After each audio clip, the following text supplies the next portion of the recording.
paz do Senhor Jesus Cristo, que bom estarmos mais uma vez aqui para a nossa aula, dessa vez a nossa quarta lição, a Igreja e o Reino de Deus. O texto áureo da lição de hoje, o tempo está cumprido, o Reino de Deus está próximo.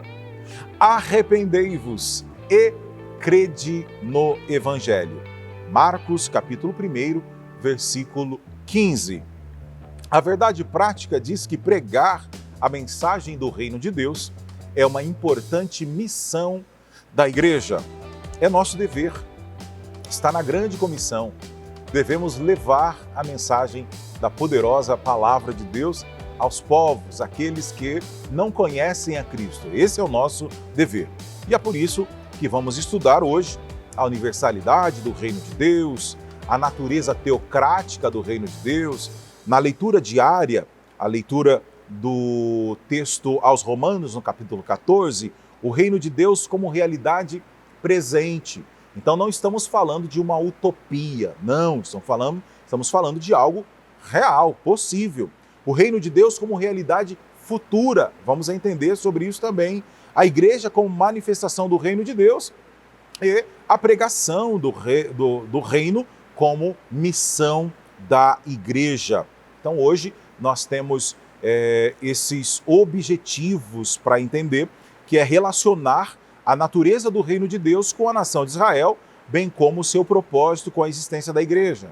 Depois, vamos estudar as dimensões do Reino de Deus nas realidades presente e futura, como já disse, e destacar a Igreja como projeto de Deus e expressão de seu reino na plenitude dos tempos. Nós somos gratos a Deus pela sua vida. Você que acompanha o canal de nossa igreja, aproveito para pedir, você que está chegando aqui pela primeira vez, inscreva-se em nosso canal, clique, compartilhe, divulgue. Será uma honra ter você sempre aqui acompanhando o conteúdo, sempre disponibilizado com muito carinho, com muito amor, para que o reino de Deus continue crescendo. Sou o seu irmão em Cristo, William Enoch. Nós somos a Igreja Assembleia de Deus, Ministério do Belém, Campo de Presidente Prudente. Nosso pastor-presidente é o pastor Samuel Padilha de Siqueira e em nome do nosso pastor damos boas-vindas a você, que você aproveite ao máximo a aula de hoje e que o Espírito Santo fale melhor ao seu coração. Nós vamos iniciar já o primeiro tópico com nosso amigo, irmão em Cristo, pastor Diego Fonseca. Olá, queridos, paz do Senhor Jesus, muito obrigado, pastor William Enoch, satisfação poder estar com vocês outra vez para dialogarmos agora a lição de número 4, lição também de extrema importância, onde falaremos sobre a Igreja e o Reino de Deus. Fique conosco, penso que será um tempo de qualidade que poderá contribuir com você, caro aluno, professor da EBD, e isto, de alguma forma, lhe subsidiando, possa também lhe assessorar na aplicação em sala de aula durante a escola bíblica dominical. Bem, hoje, como dito, dentro dessa perspectiva de reino, introdutoriamente o autor fala exatamente sobre isso. A Bíblia apresenta Deus como rei que exerce o seu governo e domina sobre tudo que existe. Salmos 22, Salmos 47, são textos que elucidam essa verdade. A propósito, Salmos 24 assegura que do Senhor é a terra e a sua plenitude. É um ledo engano o sujeito supor que esta ou aquela é sua terra. É claro que nós precisamos ser no mínimo razoáveis, que determinadas expressões acontecem dentro do senso comum. Mas na realidade, por mais que exista uma escritura passada em seu nome, essa terra que hipoteticamente lhe pertence, não lhe pertence. Essa terra é do Todo-Poderoso. É Deus quem tem o domínio sobre ela. Somos meros mordomos, temos o usufruto dessas terras, mas o dono delas é o próprio Deus. Bem, no primeiro momento nós vamos falar sobre a natureza do reino de Deus. E aqui nós temos 3 assuntos de grande importância que carece a nossa atenção. A priori, o reino de Deus é universal. Há pouco nós falávamos na lição de número 3 sobre essa concepção de universalidade. Claro que a universalidade pensada mais estritamente a partir da concepção de igreja do que necessariamente do reino de Deus. mas é claro que em algum momento essas expressões, essas definições, elas se encontram, elas não se colidem, mas elas trafegam de maneira muito paralela. Assim como eu pensei o conceito de universalidade a partir de igreja, eu penso que é possível conceituar alguma coisa sobre a universalidade a partir do reino de Deus. Vejamos que, embora pareça até uma fala um tanto redundante, eu já vi isso aqui na introdução, a gente fez menção a isso, mas o Senhor, como diz o Salmo 47, é o Rei de toda a terra. Essa é uma das declarações mais afirmativas da Bíblia Sagrada. E eu quero finalizar com o último trecho citado pelo pastor José Gonçalves no item 1 desse tópico inicial.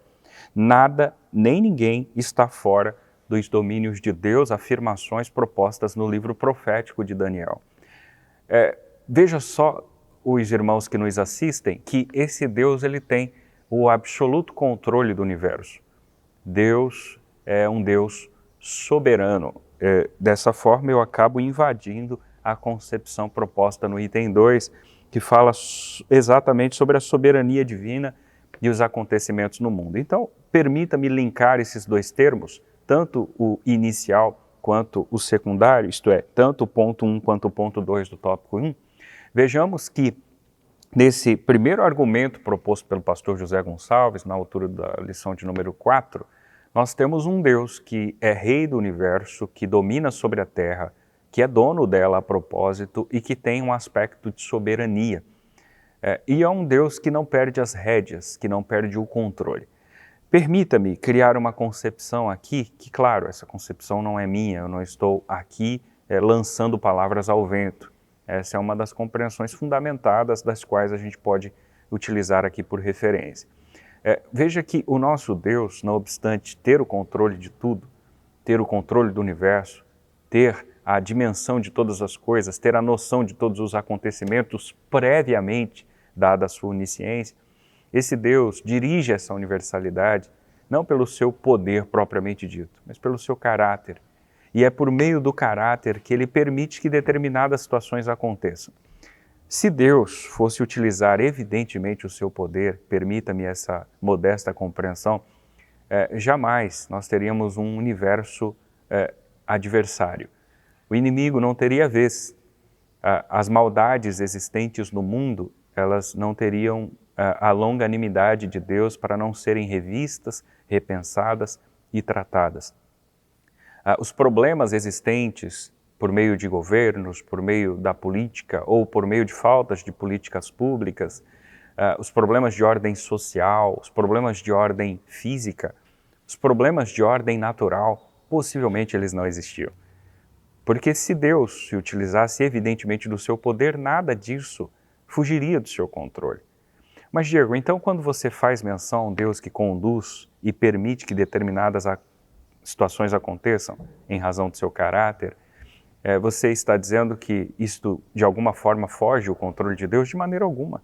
Na realidade, o inimigo não pode ser lido como um adversário, porque para ser adversário, em tese, dentro da nossa modesta compreensão, tem que ser alguém ao menos muito próximo à altura do seu opositor.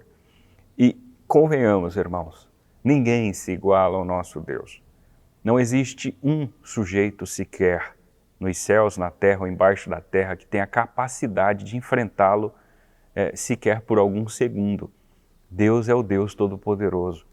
Ele permite que determinadas coisas aconteçam, como por exemplo as ações do mal. Não só as ações propriamente ditas de Satanás e seus asseclas, como as ações de efeito natural, social que acontecem ao nosso redor. São confusos pensamentos, paradoxais, criam parafusos em nossa memória, contas ficam abertas, pontas ficam soltas, algumas compreensões não ficam muito claras, mas esse é o nosso Deus, que não perde em qualquer segundo o controle do universo. O Salmo de número 121 diz que esse Deus é o Deus que não tosqueneja, é um Deus que não dorme, que não cochila, não existe essa possibilidade em Deus. A mitologia pintara Deus com uma voz cansada, grave, com cãs brancas, como se estivesse bastante velho e cansado. O nosso Deus não é retratado dessa forma.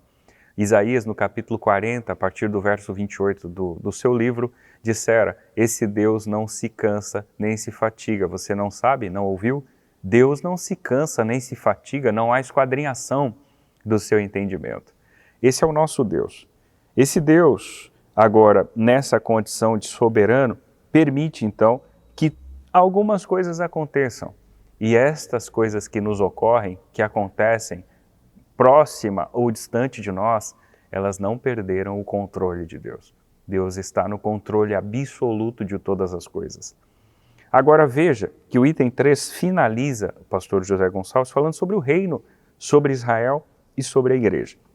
Dentro dessa perspectiva, nós temos a compreensão de que Deus, num primeiro momento, isso dentro das páginas veterotestamentárias, numa leitura minuciosa do Antigo Testamento, você tem uma percepção muito clara de que Deus escolheu o povo de Israel. E escolheu com um propósito bastante específico. Era dali que surgiria o Redentor, o Remidor. E de fato surgiu. Não obstante haverem inúmeros percalços na condução daquele povo, é dali que surgiu o Messias. Né? Nós temos uma escolha específica que Deus fez desde um contexto patriarcal, por meio de Abraão, consequentemente Isaac e Jacó, pela liderança de Moisés, sucedida por Josué, e nós temos a inserção em uma terra na qual, por meio de lideranças, de monarquias, aquela terra fora se estabelecendo, houveram em determinados momentos inúmeros desafios, rupturas, mas o Cristo remidor e redentor do rebento de Jessé, da raiz de Davi, uma vez nascera numa cidade de Belém, crescera em Nazaré, fora à cruz do Calvário, padecera pelos nossos pecados, foi para a morte, expiou e ressuscitou o terceiro dia, o que nos dá a garantia de podermos gravar uma aula como essa com uma viva esperança. Há um adágio popular que diz que a esperança é a última que morre. Com todo respeito às pessoas que simpatizam com esse adágio, a nossa está viva, Jesus vive, o nosso Deus não está morto, Ele vive para todo sempre. Esse Cristo que uma vez ressurgira e que passara 40 dias em terra, reforçando a ideologia aos seus discípulos até de fato ser ascendido aos céus, esse Cristo estabelecer a igreja. Nós, hoje, enquanto igreja, seja qual for o membro desse corpo, eu e você, seja independente se um membro visível ou invisível, você faz parte do corpo. E uma vez enxertado no corpo de Cristo, Cristo que é a cabeça desse corpo, nós temos uma grande missão. A missão de levarmos a figura do Cristo para aqueles que não conhecem, que não sabem. A missão de levar o reino de Deus para as pessoas. Um Cristo que salva, que cura, que batiza, que breve voltará. Um Cristo que transforma, que muda, que altera.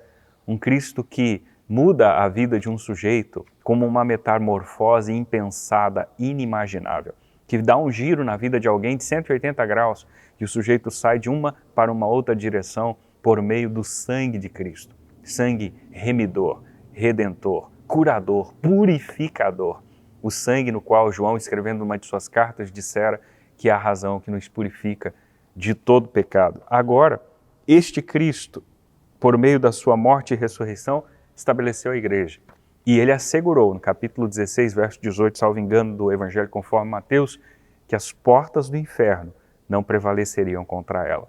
Portanto, sigamos pujantes, avantes, porque a vitória é nossa, em nome de Jesus. O segundo tópico da nossa lição, a igreja e as dimensões do reino de Deus.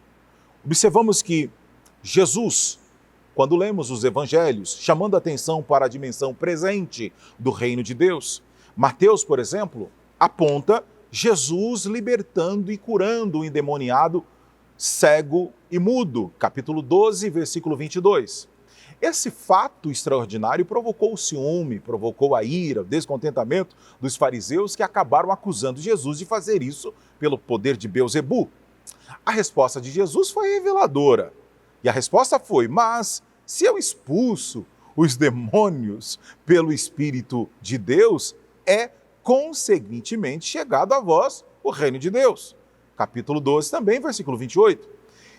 Foram nessas palavras que o Senhor, então, declara, e a partir disso conseguimos ver um aspecto muito importante na compreensão da identidade do reino de Deus.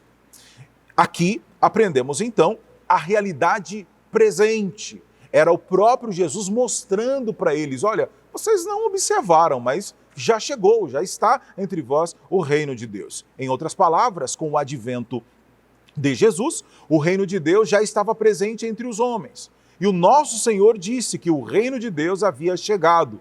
Logo, esse reino não é algo subjetivo, mas ele é concreto, ele é real, é palpável, é a presença de Deus, era o reino de Deus. Agora, é o segundo item.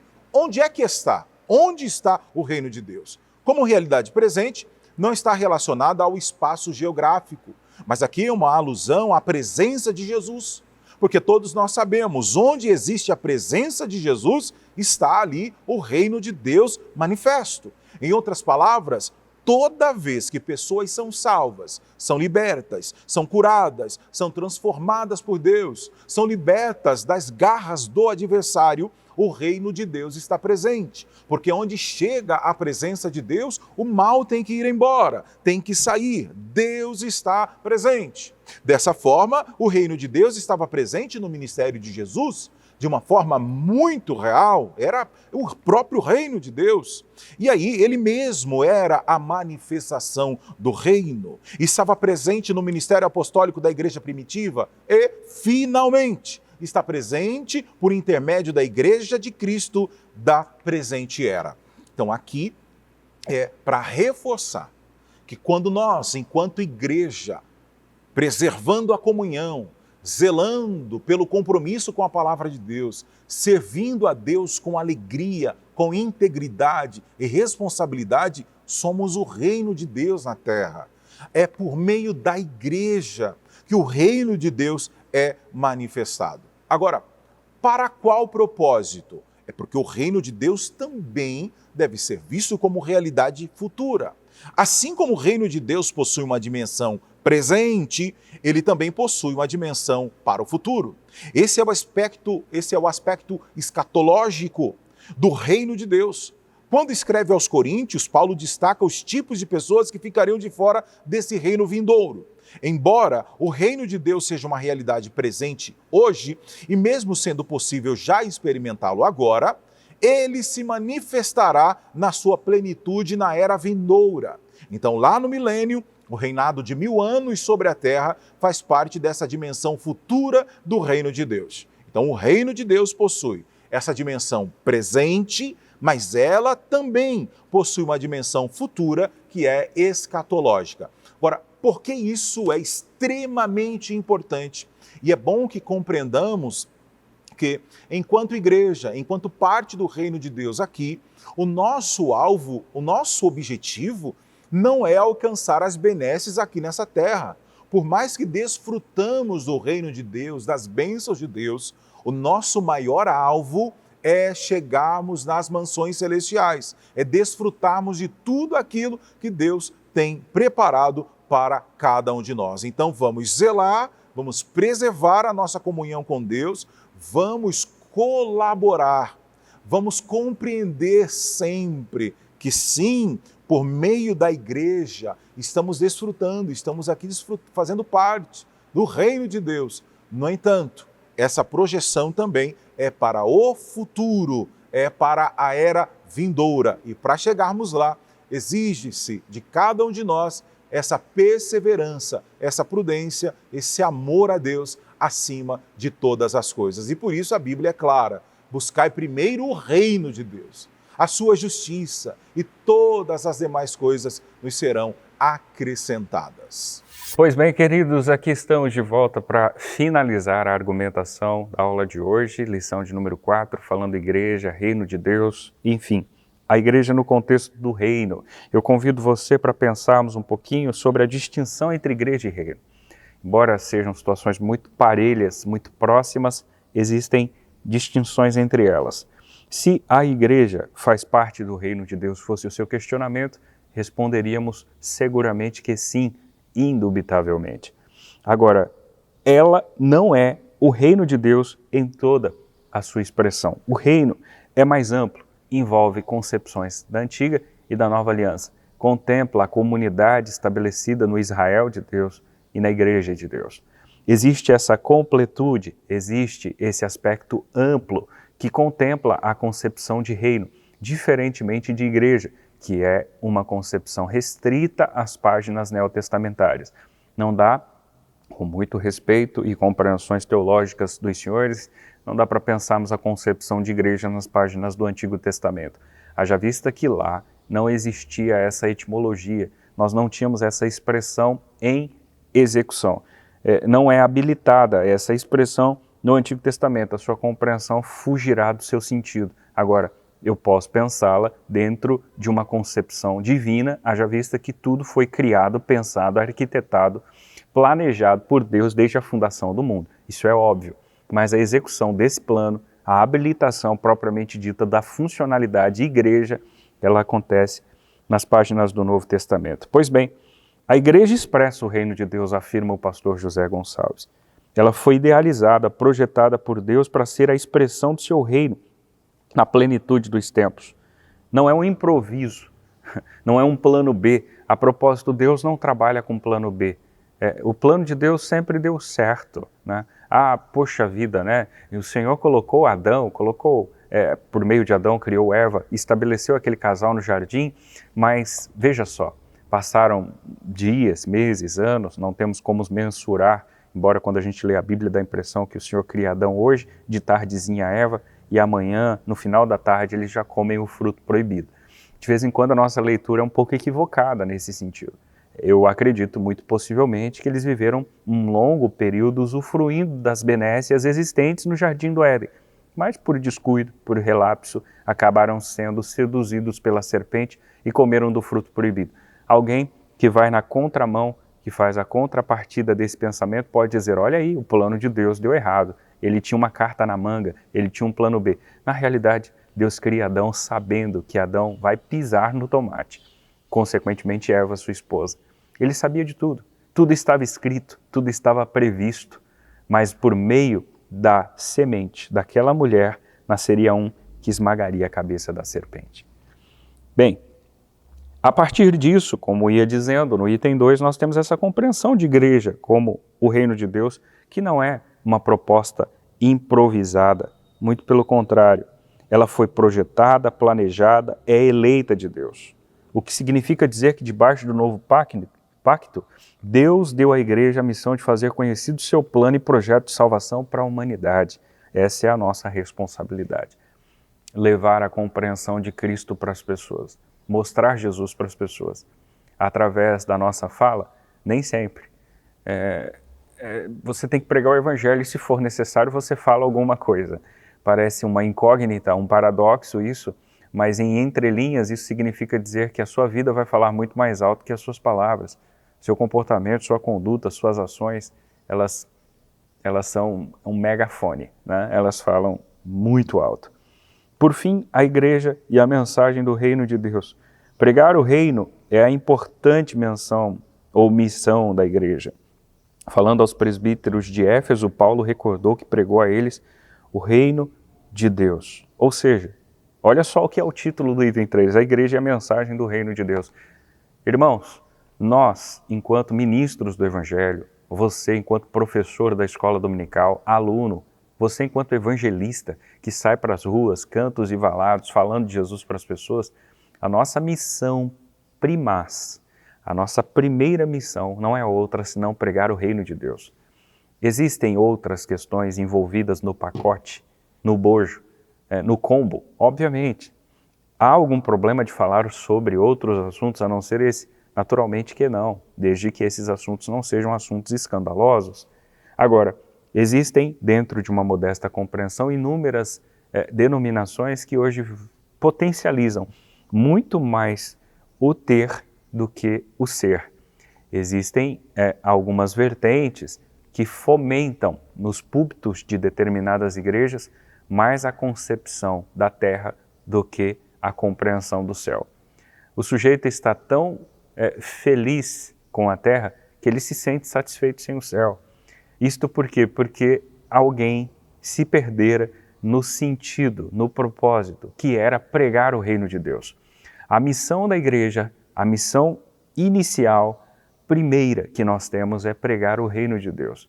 É falar sobre as benevolências, as ações, as recomendações, é falar sobre os assuntos mais delicados, de alguma forma vacinarmos as pessoas a respeito do que Cristo nos pede, tanto do que Ele é capaz de fazer, quanto do que é necessário nós fazermos. Nós temos inúmeras responsabilidades no reino e estas responsabilidades elas não podem estar em stand-by, elas não podem estar omissas, caladas, camufladas, censuradas. Elas precisam ser analisadas, pregadas, faladas. É por isso que a gente precisa pregar o reino de Deus, um reino de um Cristo que tem o poder, a capacidade de resolver todos os problemas. Sim, um Cristo que é a água viva, que é a luz do mundo, um Cristo que é o pão da vida, um Cristo que é o refrigério para as nossas almas, um Cristo que dá alívio ao cansado, um Cristo que levanta o caído, que sara o ferido, sim, mas um Cristo que pede que dia após dia levemos a nossa cruz e o sigamos. Um Cristo que pede para que caminhemos em um caminho estreito de responsabilidades.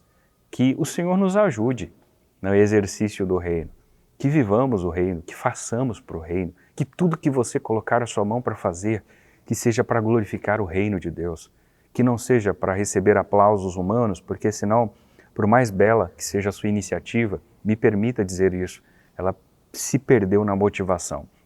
E não seja necessariamente para reconhecermos, ou melhor, para recebermos o reconhecimento humano, por mais que esse aconteça, que ele aconteça como resultado, não como primazia. Que a nossa primazia seja o reino de Deus, glorificar o nome de Cristo através das nossas ações, reações e compreensões. Amém? Muito bem, encerrando a lição de hoje, aprendemos mais um pouco sobre o reino de Deus. Aprendemos que a igreja ela não é idêntica ao reino de Deus, pois este é maior do que ela. Mas a igreja é o instrumento presente do reino de Deus e herdará o reino, como segundo a Pedro, capítulo 1, versículo 11. Dessa forma, o reino de Deus em sua plenitude ou na sua manifestação final incluirá todos os crentes que professaram e professarão a sua fé em Cristo Jesus, o Filho de Deus. Eu encerro a aula dizendo como que nos dias em que vivemos, né, nós encontramos pessoas que afirmam categoricamente, dizendo que, olha, eu até gostaria de servir a Deus com mais qualidade, mas é tão difícil, é tão pesado, e elas preferem observar mais as dificuldades sem compreender aquilo que de fato está reservado para nós. Ora, nós já recebemos o melhor de Deus. Ele enviou-nos Jesus para salvar a humanidade, para alcançar as nossas vidas. E nos disponibilizou as bênçãos do reino, do seu reino, para esse tempo presente. Mas, como disse anteriormente, o nosso alvo principal continua sendo os céus de glória. Então pense nisso, valorize a sua salvação, continue valorizando as coisas de Deus, continuemos agradando a Deus, servindo a Deus com alegria, com intensidade, com amor, professando a fé verdadeira em Cristo. Não olhando para a direita nem para a esquerda, mas nos apegando à palavra de Deus, perseverando até o fim para alcançarmos a salvação em Cristo e desfrutarmos eternamente do seu reino.